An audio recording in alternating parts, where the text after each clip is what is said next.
Ne jetez pas vos vieux smartphones, glissez-les dans votre sac de caméra et vous verrez qu'en tournage, ils vous seront d'une grande utilité.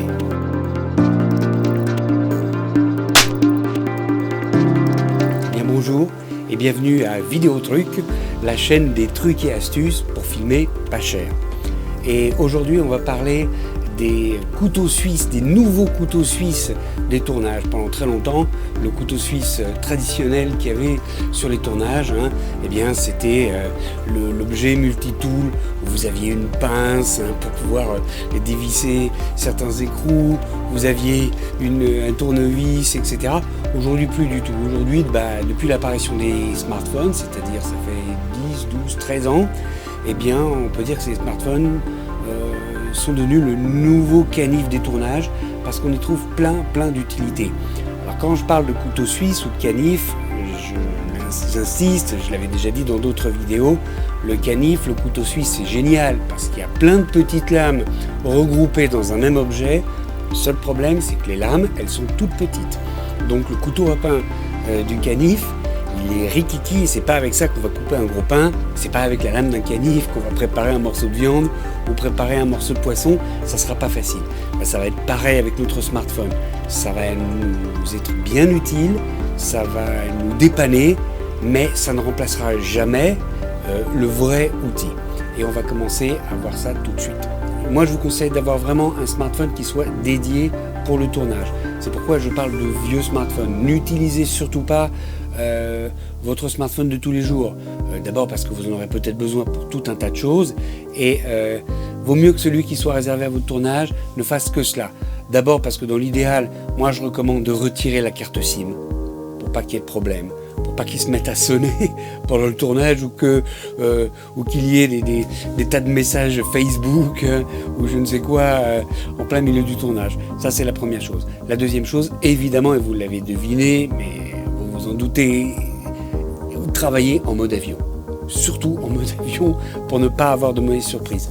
Alors le mode avion, ça me paraît surtout nécessaire parce que je vous ai dit juste avant de retirer la carte SIM, mais vous verrez qu'en fonction de l'utilisation que vous ferez de votre téléphone, il y a des fois où vous aurez besoin de la carte SIM. Donc, dans tous les cas, au moment du tournage, n'oubliez pas, mode avion.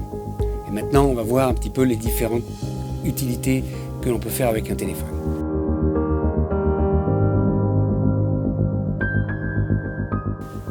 La première utilité, c'est bien sûr la caméra. Pour ma part, j'insiste, je ne considère pas du tout, à l'heure actuelle, en 2023, le téléphone, le smartphone, comme caméra principale pour vos films. Utilisez une vraie caméra, une bonne caméra, une caméra dédiée. On a fait déjà plein de vidéos pour parler de tas de modèles intéressants que vous pouvez utiliser. Utilisez une vraie caméra pour cela. Là où le téléphone va devenir intéressant, ça ne sera même pas en caméra B, c'est je pense en caméra C, D, E, F. Là, ça peut devenir très intéressant. Il y a 10 ans, 12 ans, 13 ans, quand les premiers smartphones sont apparus, la qualité des caméras était vraiment mauvaise. On parlait à l'époque des premiers photophones. Bon, il y avait une certaine qualité, la vidéo c'était bidon. À cause de la course et de la concurrence qu'il y a entre les marques, ils ont été obligés de chacun de faire des progrès, tous les ans d'amener des nouveaux modèles et de s'améliorer.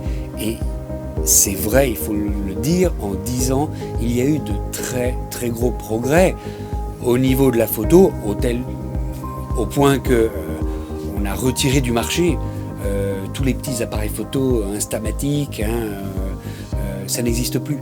On n'en fait plus, mais la vidéo, elle aussi, s'est développée et au point que depuis 3-4 ans, on ne trouve pratiquement plus de petits caméscopes en vente dans le marché. Le téléphone va remplacer le caméscope.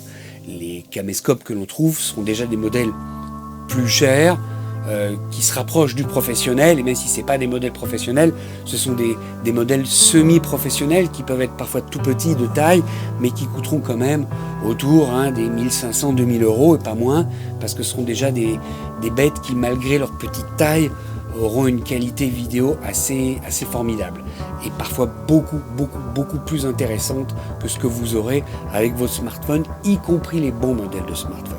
Alors c'est vrai que Il y a tout dans les smartphones. Je ne veux pas faire de publicité particulière. C'est vrai que moi, j'ai pas mal de collègues photographes de mariage. J'en connais 3 par exemple, qui m'ont avoué s'être acheté des iPhones pour au cas où.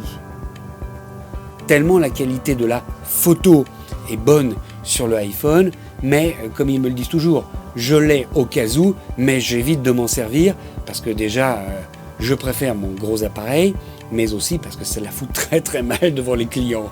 Voilà, c'est aussi la vérité. Là où je ne veux pas rentrer dans le débat non plus, c'est que c'est le débat de la guéguerre qu'il y a entre les smartphones pour la vidéo et les vraies caméras, c'est un débat sans fin. Chacun des deux camps amène beaucoup d'arguments et de bons arguments, et je ne veux pas rentrer dedans parce que chacun un peu a raison de son point de vue, mais aussi parce que c'est un domaine qui évolue tellement vite que ce qu'on va dire aujourd'hui n'aura plus aucun sens dans 2 ou 3 ans. Tellement la technologie évolue. Ce que moi je pense, mais ce n'engage que moi, et c'est mon point de vue, je constate que depuis 10 ans, oui, il y a un progrès réel qui se fait au niveau des caméras vidéo sur les smartphones. De là à dire que ça va remplacer aujourd'hui les vraies caméras, c'est pas encore le cas. Je suis pas encore satisfait personnellement de la qualité que j'ai vue. Même si, la preuve c'est que je fais cette vidéo maintenant, j'ai glissé un de mes vieux smartphones dans mon sac de tournage et je m'en sers en cas de pépin. Même pas comme caméra B, j'ai une autre caméra B, mais comme caméra légère pour toutes sortes d'utilisations. Et ça m'a vraiment beaucoup dépanné. Tant que ce n'est pas ma caméra principale. C'est vrai que la caméra principale, là, il vaut mieux pas lésiner et prendre vraiment la meilleure caméra que vous ayez. Mais à partir du moment où je vais utiliser une 3e, 4e caméra pour faire des plans de coupe, qui viendront peut-être 1 fois dans mon montage, 2 fois dans mon montage, alors dans ces cas-là, effectivement, pour dire la vérité, le smartphone, si c'est un bon modèle, qui n'est pas trop vieux, qui marche assez bien, peut donner des choses assez pratiques. C'est vrai. Histoire juste de rajouter de l'eau au moulin, je vous mets dans la description le lien de 2 clips qui ont été faits il y a 5 ou 6 mois, qui sont des commandes, donc des films professionnels, faits par 2 grands réalisateurs et 2 vieux routiers. Je parle de Steven Spielberg et de Ridley Scott. C'est pas n'importe qui, c'est des gars qui ont plus de 50 ans de métier dans les pattes, qui ont plus d'une 40aine de films minimum à leur actif, qui ont travaillé avec tous les types d'appareils, toute la technologie, ils connaissent tout. Et bien ces 2 grands réalisateurs, il y a moins de 6 mois, se sont prêtés à l'exercice du smartphone dans un but professionnel. Et là, ça devient très très intéressant de voir qu'ils ont accepté et de voir ce qu'ils ont fait avec. Et ils ont fait des choses très très différentes, et c'est pourquoi ça vaut le coup de les regarder, parce que c'est intéressant, ça nous amène à réfléchir, et je vous mets donc le lien en description. Alors le premier film, il a été réalisé par Ridley Scott, et c'est une commande qu'il a reçue de la part de la marque Samsung, qui lui a donné un petit budget pour réaliser un court-métrage avec son dernier modèle, son dernier fleuron, qui est le Samsung Ultra 23 pour 2023. Et c'est vraiment actuellement le modèle le plus ultra de la marque Samsung. Et Ridley Scott, qui d'ailleurs a réalisé beaucoup de spots publicitaires dans sa carrière, et des spots pour des grandes marques, comme Nike, comme beaucoup de grandes marques, et donc qui a l'habitude de travailler avec les effets spéciaux, mais aussi avec toutes sortes de techniques, eh bien s'est prêté au jeu et a vu cela comme un challenge. Et donc il a concocté un petit court-métrage d'action, comme il aime les faire, et qu'il a entièrement tourné avec le Samsung Ultra 23. Alors, c'est très intéressant, le résultat est magnifique, je vous invite à le voir, mais si vous analysez les images, vous constatez quand même que c'est pas du tout un film qui est tourné en caméra à l'épaule, je dirais plutôt téléphone à la main, pas du tout. Vous voyez que derrière ce film, il y a une équipe, une très grosse équipe, et toute une machinerie, je dirais toute la machinerie du cinéma. Et en fait, ce film a été fait avec le budget standard, classique, je dirais identique à un autre spot publicitaire. Seule la caméra change. Si vous analysez bien le clip, vous voyez qu'il y a beaucoup de lumière, il y a beaucoup d'éclairage, donc beaucoup de lampes, beaucoup de techniciens, beaucoup d'électriciens, un très grand chef de la photo qui est là, mais il y a aussi toute une machinerie, il y a aussi des rails, il y a aussi toutes sortes de choses. Et quand vous commencez à regarder le making-of et que vous faites un arrêt sur image pour voir les appareils utilisés, vous constatez que son petit Samsung, il est en fait harnaché d'une grosse cage professionnelle sur laquelle a été rajouté des objectifs et des filtres. Le tout a été posé sur un stabilisateur qui est lui-même mis sur des rails. On se retrouve avec une machinerie de cinéma traditionnelle et au bout du compte, seule la caméra change. Donc finalement, au bout du compte, le budget est le même qu'un budget traditionnel. La caméra est différente. Alors, c'est intéressant maintenant de voir la qualité de cette image. Est-ce que ça vaut la qualité d'une autre caméra ? À vous de juger. Je conclue en tout cas le passage sur ce film de Ridley Scott avec ce qu'avait dit Mathieu Misiraka dans la critique qu'il avait faite de ce film, où il a fait une remarque assez intéressante en disant que ça aurait été intéressant de voir ce qu'aurait donné exactement le même film avec les mêmes images, filmé de la même façon, les mêmes mouvements de caméra et tout. Sauf qu'au lieu de le faire avec un Samsung Ultra 23, on l'aurait fait avec un Lumix GH5, un vieux GH5, puisque maintenant on est au GH6, et le GH5 aujourd'hui doit, si je ne m'abuse, coûter plus ou moins le même prix que le Ultra 23, donc à 200 € près, au même prix, on aurait une image peut-être beaucoup plus intéressante, qui aurait offert peut-être beaucoup plus de possibilités après, aussi au montage, à l'étalonnage, et une image peut-être beaucoup plus solide pour être diffusée sur un grand écran. Ça, on va en reparler tout de suite. Le deuxième film que je vous invite à voir, qui est très intéressant parce que c'est vraiment son opposé, c'est le film qu'a réalisé Steven Spielberg. Là aussi, c'est une commande, mais alors c'est vraiment l'inverse. C'est un film qu'il a offert, en fait, pour un chanteur, qu'il a tourné, alors lui, il l'a tourné sur le coup. C'est un film qui a été, je dirais, quasiment improvisé. Il l'a improvisé avec sa femme, Kate Capshaw, l'actrice Kate Capshaw qui jouait dans le deuxième Indiana Jones. C'est depuis la fin du film, c'est depuis devenu Madame Spielberg. C'est aujourd'hui l'un des vieux couples d'Hollywood. Ça fait plus de 40 ans qu'ils sont ensemble. Et le seul technicien qu'il a avec lui sur le film, c'est sa femme, Kate Capshaw. Sur ce tournage, Spielberg a zéro technique. Il n'y a pas de lampe, il n'y a pas d'éclairage, il n'y a pas d'effets spéciaux, il n'y a pas de machinerie. La caméra est tenue à bout de bras, sans rien. C'est ses mains qui tiennent la caméra, le téléphone. Et le seul accessoire qu'il va utiliser, c'est une chaise de bureau. Une chaise de bureau sur laquelle il y a des roulettes. Et c'est sa femme, Kate Capshaw, qui le tire en arrière ou le pousse en avant selon ses instructions. Alors vous pouvez voir le résultat à l'écran, c'est très intéressant. Moi je trouve ça magnifique. J'ai lu des très mauvaises critiques sur ce film. J'ai vu des gens cracher dessus en disant qu'un étudiant de première année ferait mieux, etc. Personnellement, je m'en fous. C'est vrai que si je commence à regarder le film dans le détail, je vais vous dire que son travelling, il n'est pas super extra ultra. Que sa caméra tenue à la main, ça se voit qu'elle est tenue à la main parce qu'elle tangue un peu.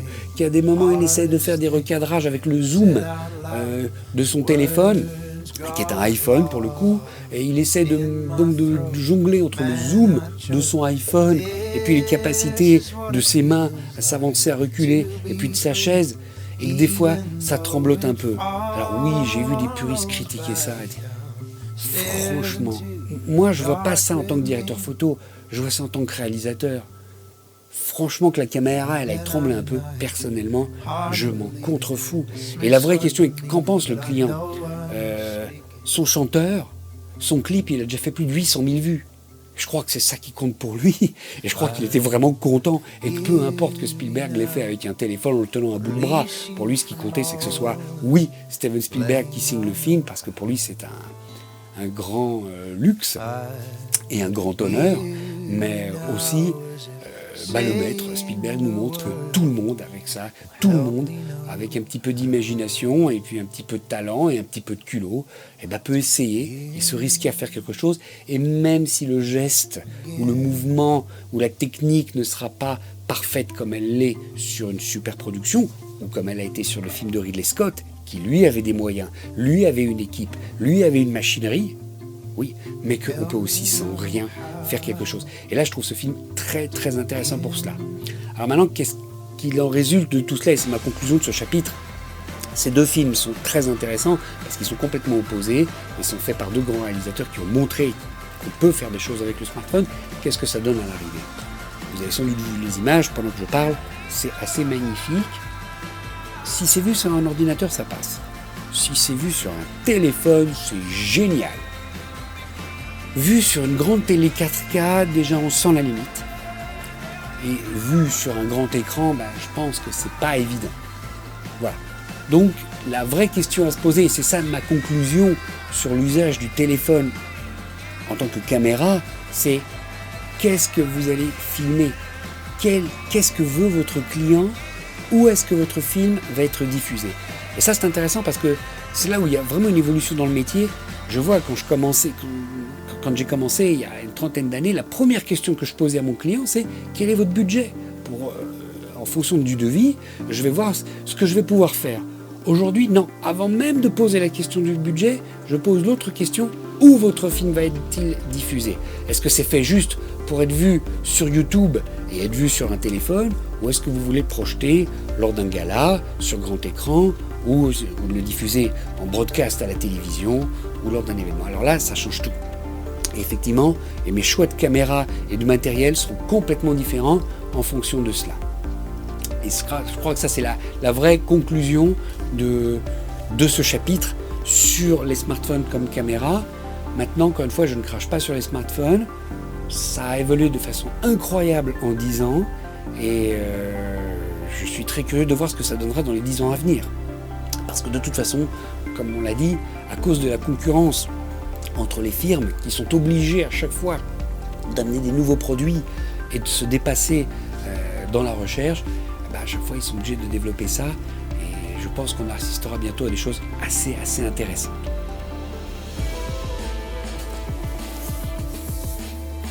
Alors, hasard de la programmation, pendant que j'enregistre ce vlog, on annonce la sortie du dernier Sony Xperia 1V et qui est dans sa publicité présenté comme le smartphone destiné à la vidéo. Alors c'est vrai que je me rappelle, c'est déjà ce que l'on disait il y a quelques années pour le OneNote, le OneNote Plus. C'est un sujet qui revient souvent, mais comme je vous le disais, ça se développe tout le temps pour la vidéo et ça va continuer de se développer à mon avis. Et ça sera très intéressant de voir ce qui va se passer dans quelques temps.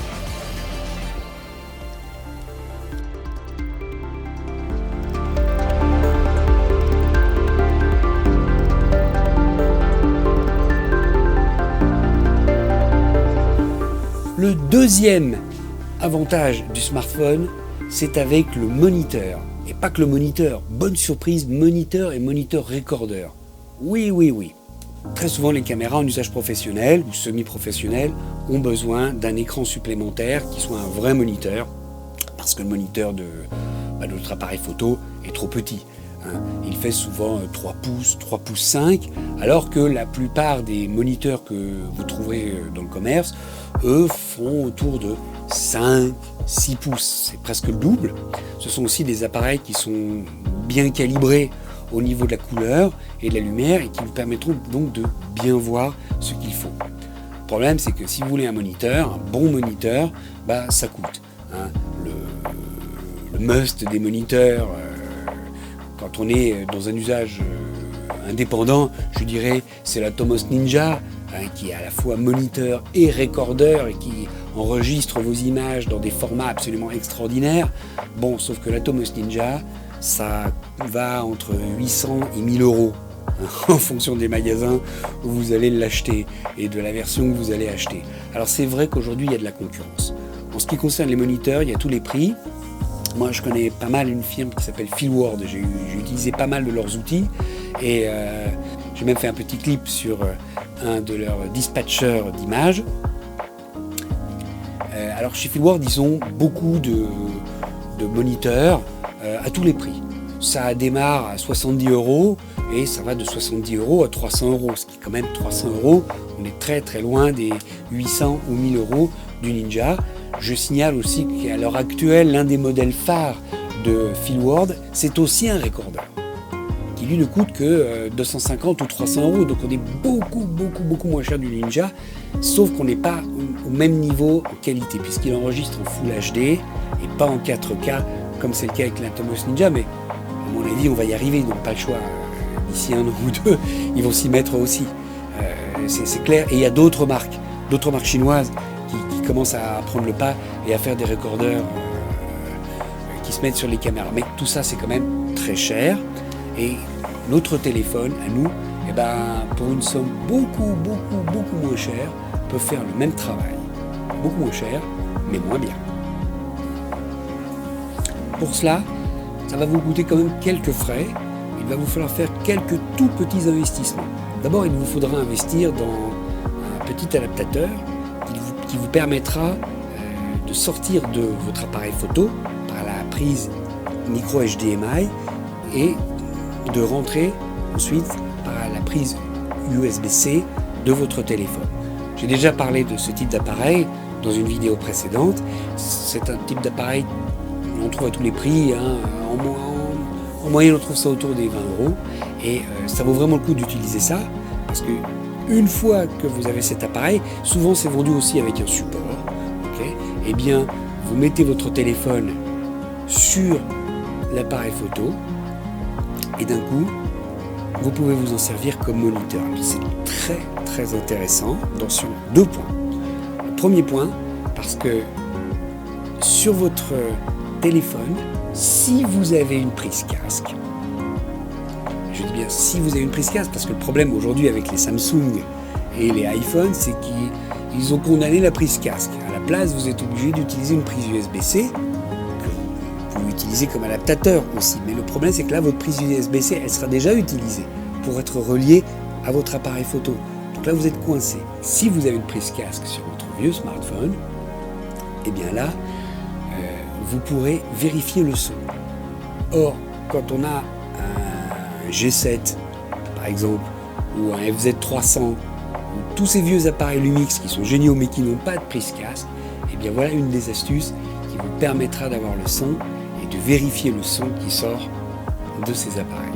Ça, c'est le premier plus du téléphone en tant que moniteur sur les caméras. Le deuxième plus, eh bien, il y a pas mal d'applications qui le font. Alors ça dépend des modèles. Moi je travaille avec Lumix. Et Lumix, il n'y a pas d'application réservée au Lumix. Il y en a une. C'est une application qui s'appelle USB Camera Pro. Il y a une version gratuite, mais ils vous mettent une pub sur un tiers de l'image. Vous ne verrez plus rien. Donc je crois que ça coûte 6 €, 10 €. Vraiment pour 10 €, ça vaut le coup de l'investir dedans. Et là vous aurez l'application comme il faut. Et c'est une application qui vous permet aussi d'enregistrer ce que vous faites. Or, là où ça devient très intéressant, c'est que sur le smartphone, contrairement à votre caméra, il n'y a pas de limite d'enregistrement. Vous pouvez filmer pendant 2 heures, vous pouvez filmer pendant 3 heures, tant que vous avez de la batterie sur votre smartphone, et si vous avez une carte SD suffisamment grande. Et ça, c'est un des grands plus de l'usage du smartphone comme moniteur recorder. Bon, ça c'est le plus, mais je dis il y a un moins. En fait, le moins, il y en a plusieurs. Pour l'application dont je vous ai parlé, il ne travaille qu'en HD ou Full HD. Vous ne pourrez pas travailler en 4K et donc vous serez limité dans vos enregistrements. Si ça le fait en Full HD, c'est déjà pas mal. Certaines de ces applications pour d'autres appareils que Lumix vous proposent beaucoup de réglages et ça peut être très intéressant. Le deuxième point négatif avec le smartphone, vous le savez bien, c'est la luminosité des écrans. Il y a beaucoup de smartphones, surtout avec les vieux modèles, vous les mettez en plein air, en plein soleil, et c'est fini, on ne voit plus rien. Alors si on ne voit plus rien, à quoi est-ce qu'il vous sert ? Voilà. Et ça, c'est un gros problème. Il y a aussi beaucoup de smartphones qui risquent de s'éteindre assez rapidement. C'est encore un autre problème qu'il y a avec les téléphones. Donc, très vite, ça va montrer ses limites. Le dernier point, et pour moi, c'est le détail qui fait que personnellement, je n'utilise pas cette méthode, c'est que avec ce logiciel-là, alors il y a d'autres applications pour d'autres appareils photo. Moi, je suis avec Lumix, je suis coincé avec ce modèle-là. Il y a un décalage. Il y a un décalage d'une demi-seconde. Si ça vous gêne pas, tant mieux. Moi, ça me dérange. Je fais beaucoup de run and gun. Je suis beaucoup en déplacement. Je suis beaucoup en mouvement. Je fais beaucoup de panoramique. Quand je suis sur pied, même trépied, je fais beaucoup de panoramique. Et entre le mouvement que j'ai sur le moniteur de ma caméra et le moniteur qui est au-dessus avec mon smartphone, il y a un décalage qui me dérange. Pareil pour la voix, ça me dérange, ça me perturbe et c'est pour ça que j'aime pas cette méthode. Si vous, ça ne vous dérange pas, ça a quand même pas mal d'avantages, ça peut être très utile, surtout pour le recordeur et le dépassement de limite d'enregistrement.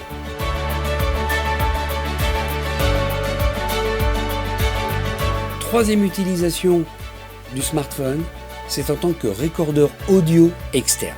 Et alors là, par contre, c'est vraiment très intéressant parce qu'il n'y aura pas tellement de pertes. Je m'explique. Moi, je travaille, j'ai un micro caméra, bien sûr, mais je travaille beaucoup avec des recordeurs externes en son. Moi, je travaille avec un zoom H2, mais aussi avec un zoom H6. Et je suis très content de ces appareils. Très souvent, il est possible qu'en tournage, vous ayez besoin de prendre un micro-cravate avec un fil et vous voulez le relier à votre caméra. Vous pouvez aussi le relier à un enregistreur. Soit vous utilisez un enregistreur professionnel, il y a tous les prix. Vous avez des Tascam, vous avez des Zoom, qui ne sont pas trop chers, mais il y a aussi d'autres marques comme Saramonic qui font des choses pas chères du tout et qui sont très propres. Bon, il y a plein de modèles d'enregistreurs. Vous pouvez relier le câble de votre microphone à ce recordeur. Mais vous pouvez aussi le relier tout simplement à un smartphone.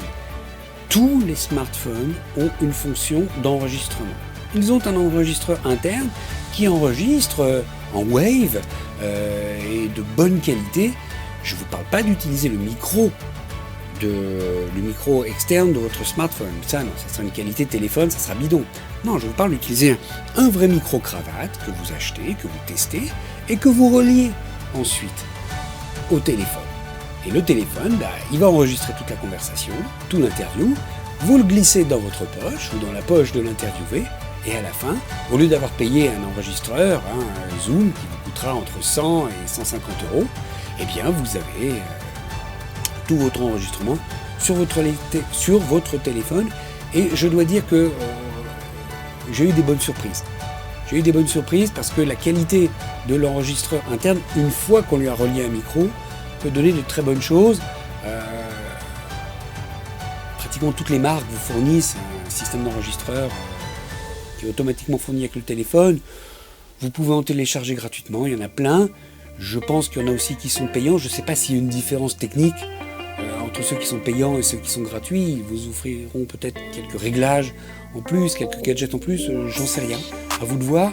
Mais là, il peut y avoir vraiment une utilisation très, très intéressante du smartphone en complément d'un microphone et de votre système d'enregistrement classique.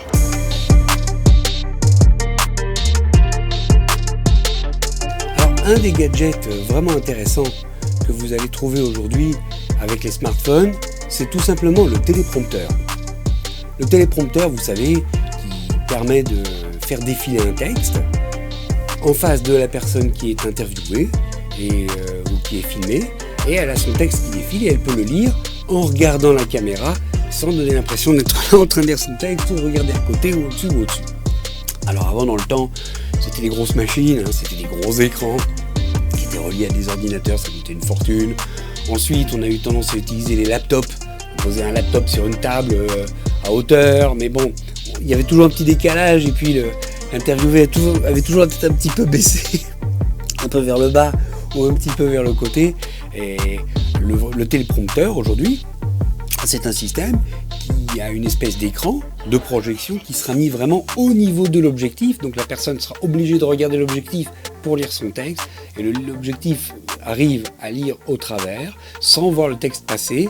Voilà. Alors ce système-là, aujourd'hui on en trouve des pas chers. Je parlais de Filward tout à l'heure. Cette même film, Filward, fait des téléprompteurs pour 70 €, 100 €.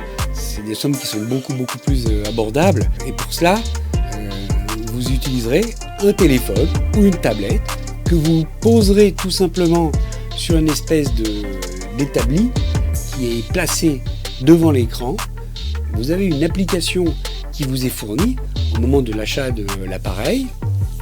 Vous avez également une télécommande qui vous permet de gérer la vitesse de défilement du texte depuis votre téléphone, tandis que vous êtes en train de lire. Voilà. Donc pour ça, ça peut se faire avec n'importe quel téléphone.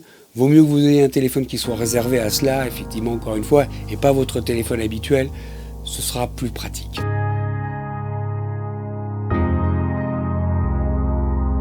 Dernière utilisation des smartphones, mais là je fais plutôt allusion aux tablettes, c'est tout ce qui relève de l'ordre du script, du scénario, du plan de travail, du planning, des listings, tout ce qui va être de l'ordre de la production en fait et de l'organisation de votre tournage.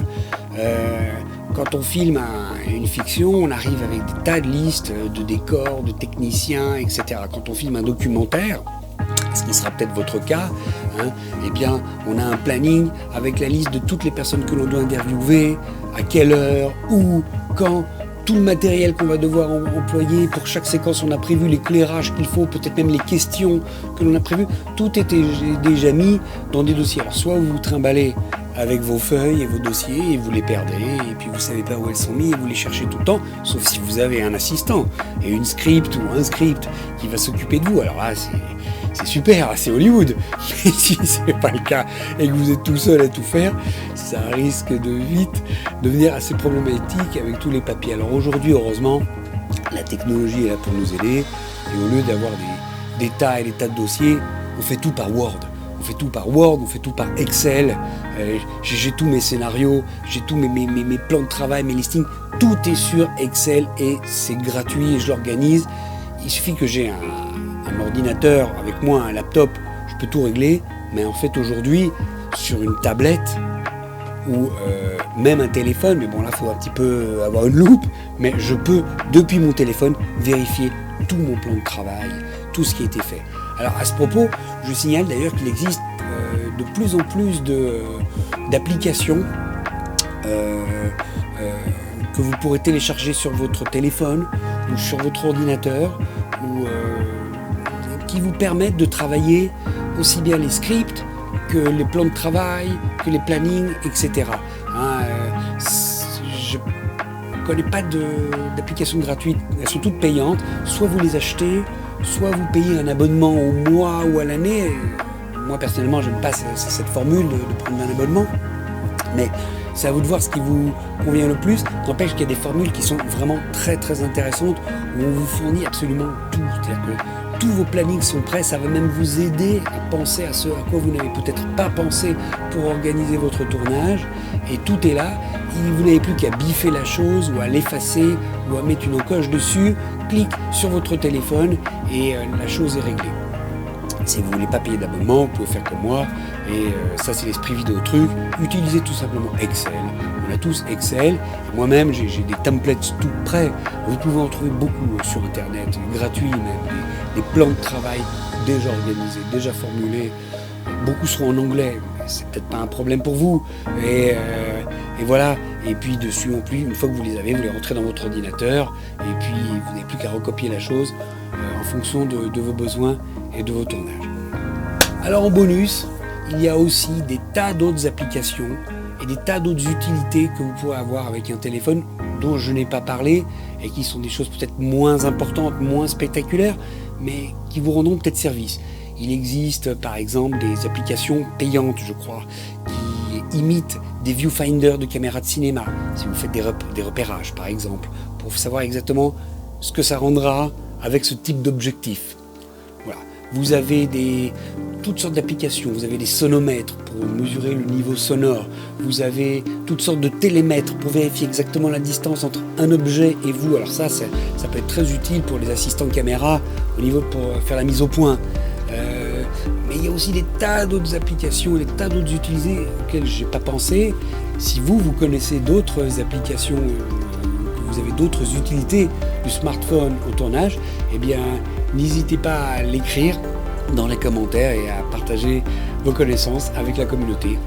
Et sur ce, je vous dis merci et à bientôt et je vous souhaite de bons tournages.